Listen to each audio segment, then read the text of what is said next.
This is a really good place to work. Seattle's old INS building finds new life as a haven for artists.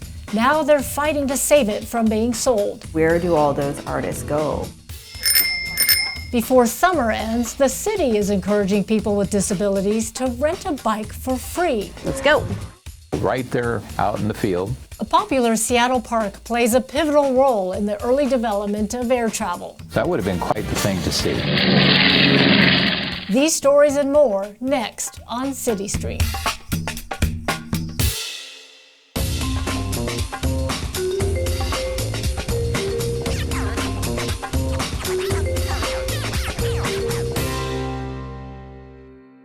Hello, I'm Mona Lee Locke. Welcome to CityStream from MoHI, the Museum of History and Industry. The Mona Lisa may be his greatest accomplishment, but the brilliance of Leonardo da Vinci transcended art and crossed into many disciplines. He was also an inventor, scientist, architect, and engineer. The pure genius of this Renaissance man is revealed in a fascinating exhibition here at MoHI, Da Vinci Inventions. We'll have much more on that a bit later. Across town, artists and artisans gather each day at a workplace with a fascinating past. It's called Inscape Arts, and it's become a haven for creative people of all types and styles.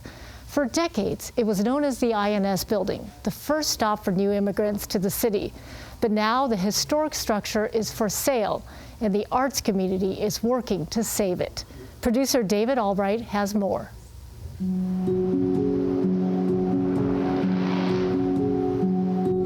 This building I found out about maybe 8 years ago, and I just was floored by that this was, it's the INS building, right? When I had an opportunity to share a studio space, I felt very close to this building. And then I found out my mother got her visa here, and I went, my goodness, I wouldn't be here if it wasn't for this building.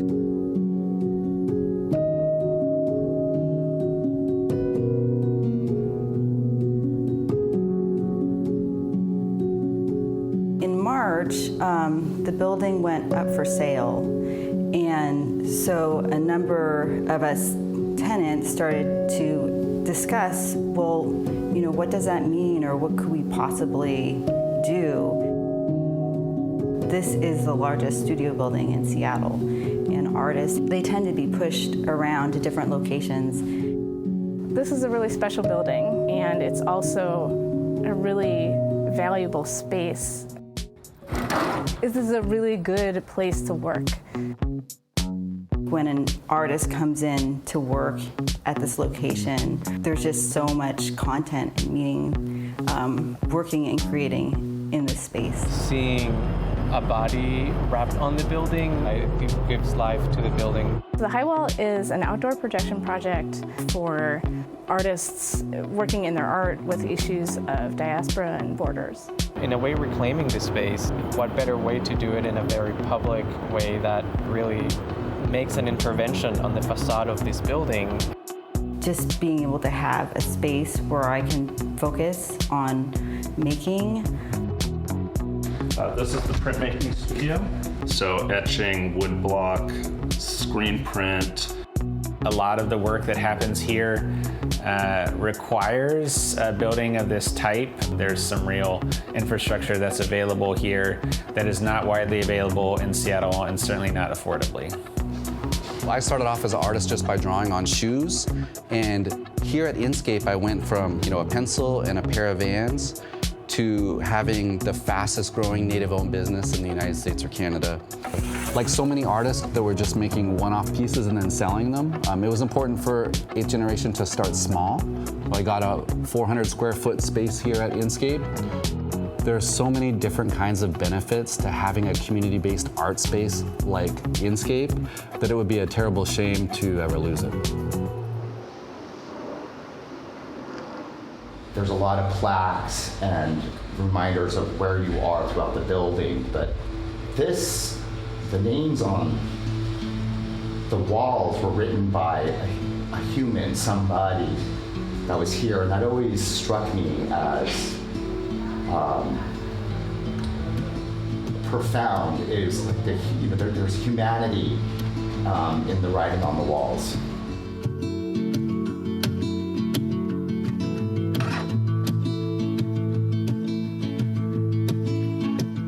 When I came here and was able to see some of the historical spaces in the building, like the areas that new prisoners were processed, you can see the handprints where they were made to stand with their hands against the wall. I was just astounded, and I knew that there was powerful significance for a indigenous entrepreneur to be reclaiming some of this space, which historically had been used for purposes that are, sort of the antithesis of my values. So we have formed a community-based advocacy and preservation group called the Friends of Inscape. We've been working with the city and the county and also having discussions at the state and federal level. We are finding that there's a lot of opportunities out there and support to save the building and reimagine it. How this building could be an intersection of artists' working spaces, immigration history, and also a community center for the neighborhood. Just imagining how devastating it would be if this building was closed to artists. Where do all those artists go? And do people start leaving the city? It's just such an important cultural hub, and it's a place of cultural production, not just for the city, but for the region.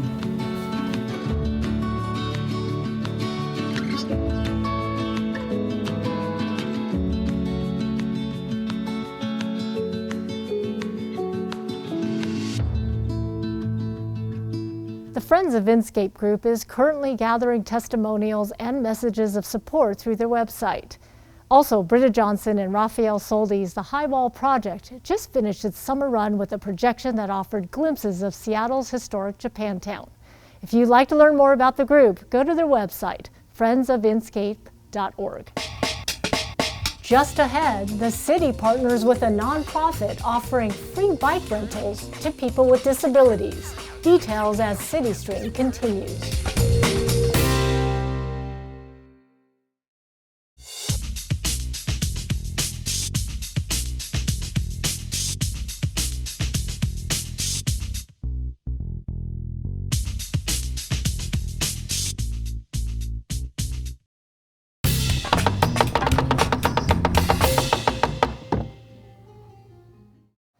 As the summer winds down, there's still plenty of time for people to hop on a bike and enjoy a ride.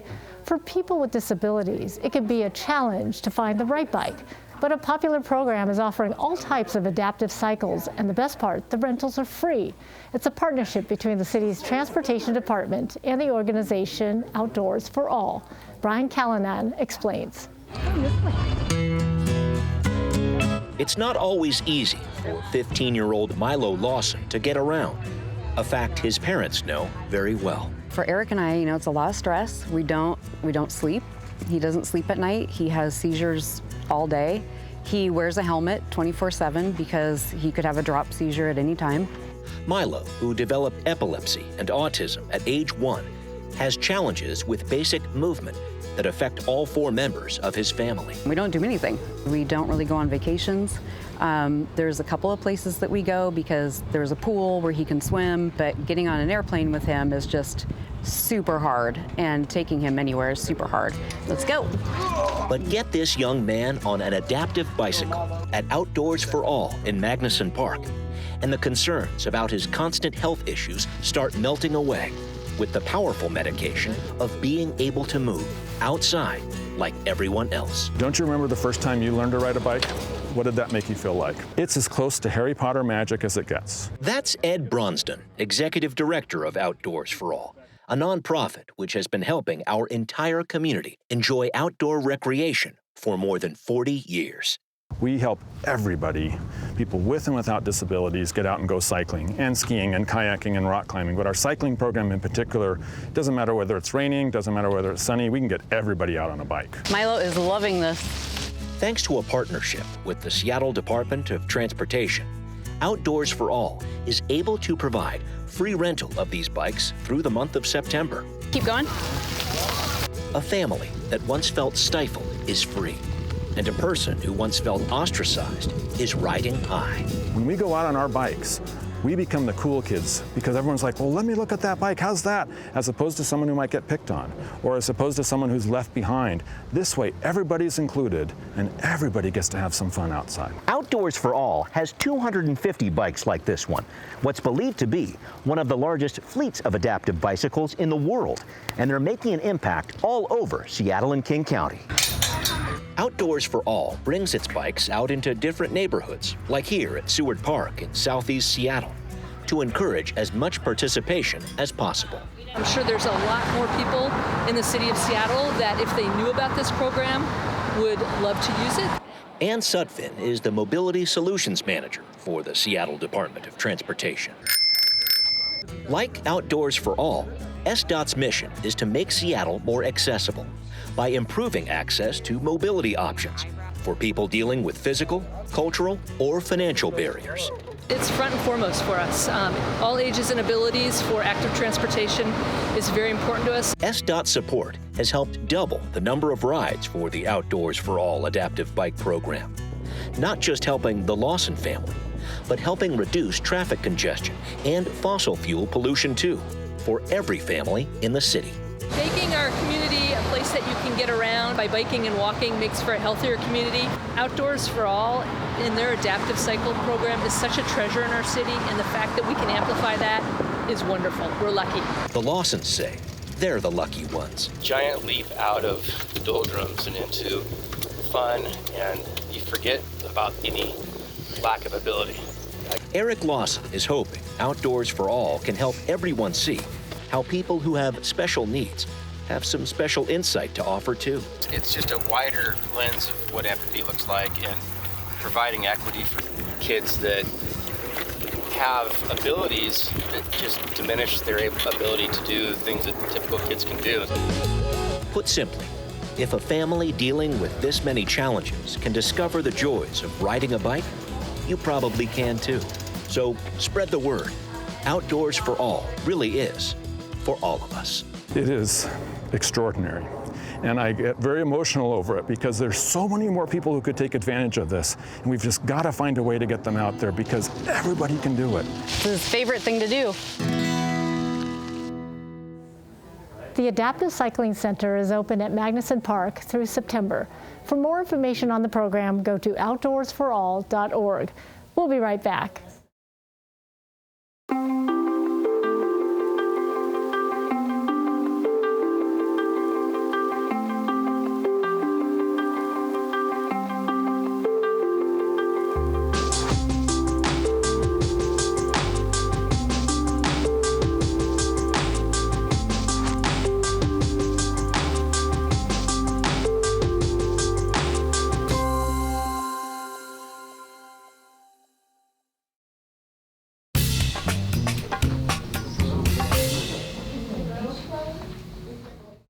Welcome back to the Museum of History and Industry. Joining me now is Executive Director Leonard Garfield, and thanks so much for being with us today. We're here to talk about the Da Vinci inventions. Welcome, Mona. It's great to have you here, and this is an amazing exhibit. First of all, I'd like to talk about why Da Vinci? Why should Seattle be interested in seeing this exhibit? You know, that's a great question. Leonardo da Vinci is really the original Renaissance person. He was the guy that sort of defined what it meant to be a genius. But the truth of the matter is, we all have that spark of genius in us. And this exhibit helps unlock that. It inspires us. It lights that spark of curiosity. And we wanted to share that with young people. But what's especially amazing is that so much of Da Vinci's inventions actually were precursors to many of the innovations that we enjoy today. The automobile, the airplane, scuba diving. Da Vinci had these ideas hundreds of years ago, and we're still evolving his concepts. How did you know, I mean, these concepts to reality, right? I mean, where does scuba diving, something like that, come from? You know, Da Vinci was a real keen observer of nature. And it's a good clue for all of us. Nature shapes our world so profoundly. We know that through climate change. Well, Da Vinci knew it in his time as well. And so he observed birds to understand flight. And he observed water currents to understand how we could channel the power of water. He took those ideas and put them meticulously into notebooks. He never built these inventions, but he recorded them on paper. Leonard, when people come down here to this exhibit, will they see actual works from Da Vinci? What they'll see are recreations of Da Vinci's ideas. He filled his notebooks for many years with ideas of inventions that could change the world. And hundreds of years later, Italian craftsmen have actually taken those drawings and recreated them into the objects and inventions that are on display today. It's all just kind of mind-blowing that he was such a mastery over so many things. And why is it then that most of us are most familiar with his paintings? You know, that's another great question. We think of Da Vinci as an artist. And I think the reason is that his artworks, the Mona Lisa, the Last Supper, they have survived and they've been preserved in great museums around the world. But his inventions were never really built, so all we have left are his recordings, his notebooks and diaries. It was in uncovering these notebooks that scholars began to understand how creative and innovative Da Vinci really was. And so the artifacts that are on display at MoHI are actually manifestations of a whole side of Da Vinci's genius that you really can't see in art museums. Well, that's what I was going to ask. When people come to this exhibit, what will they be seeing? You know, it's amazing. They're going to see the very first flying machines. Da Vinci understood how humans could take flight. You'll see the earliest tanks. Da Vinci invented a lot of military equipment. Like a lot of invention, the military funded and fueled many of his ideas. It was true with Leonardo as well. And so you'll see early tanks and artillery. You'll see scuba diving, we mentioned that. You'll see the very first bicycle ever invented. And then here's the thing, Mona. Da Vinci experienced a pandemic just like we are. And he designed what he called the ideal city that would be healthy and safe even in times of bad health. What was the one takeaway you have from Leonardo da Vinci in this exhibit? You know, two things, if I can have two things. One was Da Vinci was fascinated by nature, and he believed that if we could understand nature, we could solve a lot of our human problems. And I think that's a message that still inspires us today. We have a lot to learn from that. But the other thing about this exhibit is I love all the artifacts, but there's also an epigram, a slogan on the wall that Da Vinci wrote, which said, once you have thought about flight, your eyes will never look downward again. You'll be so inspired by what you've seen. And I think it's that notion that if we allow our imaginations to grow, if we think beyond where we are right now, we can be inspired to make the changes, to do the things that will really create a better world for everybody. Da Vinci understood that, and I think that's a lesson that we can all observe today. Well, that's truly inspirational. Leonard Garfield, Executive Director of the Museum of History and Industry, thank you so much for joining us today. Thank you, Mona. Next on CityStream, a popular park plays a critical role in the early days of aerospace.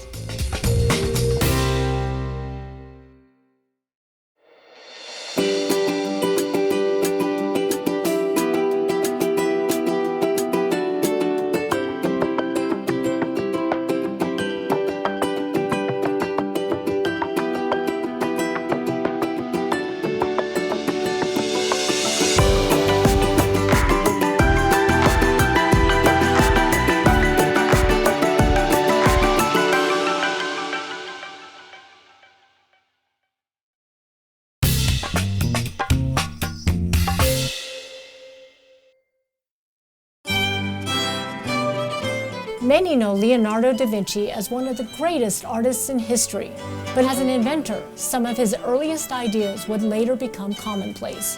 One example, he laid the groundwork for pivotal inventions in air travel, including the modern-day helicopter and the airplane. This was his original concept of a flying machine. Of course, all things aviation have special significance around here due to our long-standing relationship with Boeing. The aerospace giant is now a multinational corporation and the world's leading manufacturer of commercial aircraft.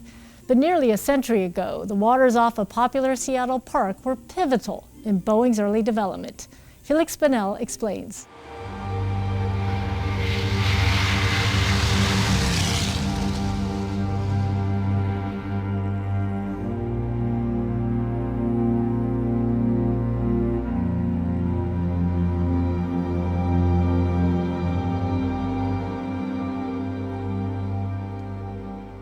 It's fairly well known that Seattle's Magnuson Park was once the site of a naval air station.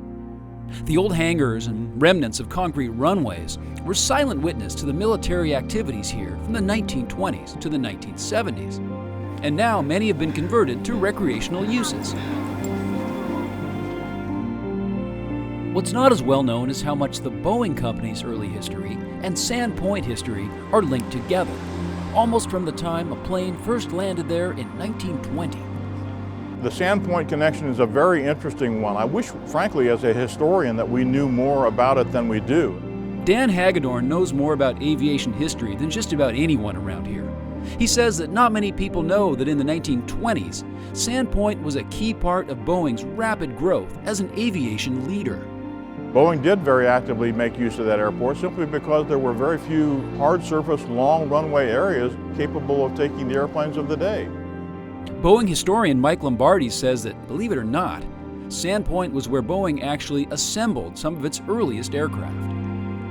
This was the site where Boeing delivered all of its first airplanes early on. So a lot of the early fighter planes that Boeing built for the Army and the Navy flew from Sandpoint. And then one of the great moments for Boeing history is that the very first commercial airplanes, the production airplanes that Boeing built, the Model 40s, mail planes, the assemblies were sent by truck from the Boeing plant on the Duwamish Plant 1, were sent by truck to Sandpoint, where the planes were actually assembled, right there out in the field.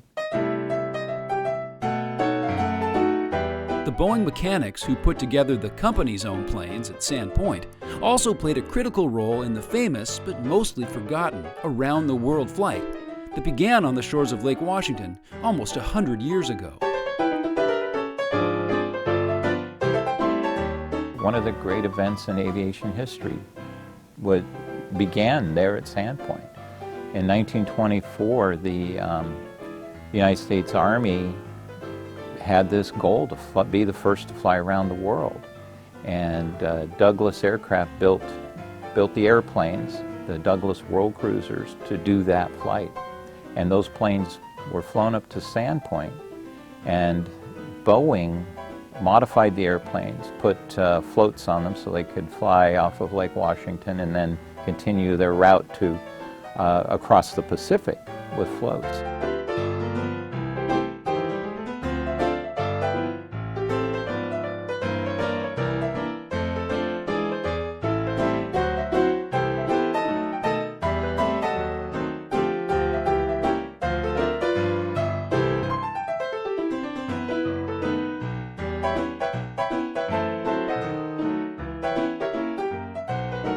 There was a monument created for that event, a big statue of an eagle, and was always prominent. Today, if you blink, you miss it. Right there, as you go into Sandpoint, as you go through the entrance there, you'll see this statue with an eagle on it, and that's the memorial to the flight. That monument was dedicated in 1924, but Boeing's connection to Sandpoint lasted well into the late 1930s. The age of the legendary Boeing Clipper. The 42-ton Pan-American flying boat Yankee Clipper makes aerial history. The Boeing Clipper was probably one of the most romantic of all of Boeing's planes. It was a huge flying boat. It was elegant in terms of its service. It even had silverware. One of the most romantic of Boeing's planes, but one that seems so distant from us today. While not technically part of Sandpoint, it was just north of there that Boeing tested those famous Clippers. Around April of 1938, Boeing leased some property at Matthews Beach with the idea that that would be used to do all of the testing of the new Clippers. So rather than testing them on Puget Sound or Elliott Bay, that's where the planes were tested. So Boeing set up a facility there at Matthews Beach, put in a dock, and a shed where the employees would, the night watchman would stay to protect the planes, and the employees would work, and the pilots would fly out of there. So it's a little known piece of history, but for about almost a year there, the Clippers were flying pretty regular flights almost every day, doing some taxi tests or doing flight tests from Matthews Beach. So that would have been quite the thing to see. With all the Boeing history and so much more at Magnuson Park and Matthews Beach these days, it's a special part of Seattle that's still quite the thing to see.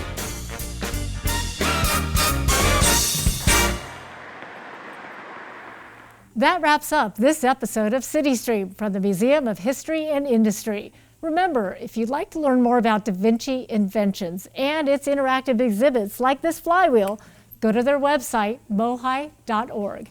I'm Mona Lee Locke. Thank you for watching.